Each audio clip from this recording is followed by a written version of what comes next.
ফিলিস্তিনের মতো বিদ্যমান বাস্তবতা কেবল আরব কিংবা মুসলমানদের জন্যই উদ্বেগজনক নয়, বরং তা সমগ্র মানব জাতির জন্যই উদ্বেগের বিষয়।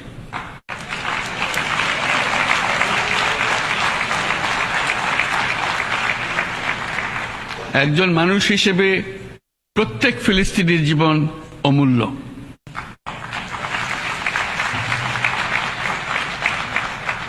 ফিলিস্তিনের জনগণের বিরুদ্ধে যে মানবতা বিরোধী অপরাধ হচ্ছে তার জন্য সংশ্লিষ্ট সকলকে দায়বদ্ধ করতে হবে।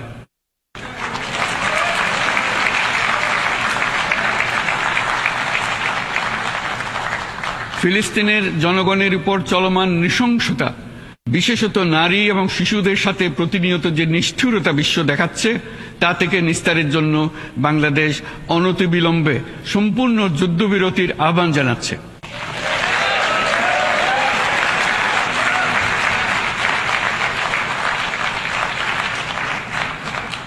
দ্বিরাষ্ট্রভিত্তিক সমাধানেই মধ্যপ্রাচ্যে টেকসই শান্তি আনতে পারবে।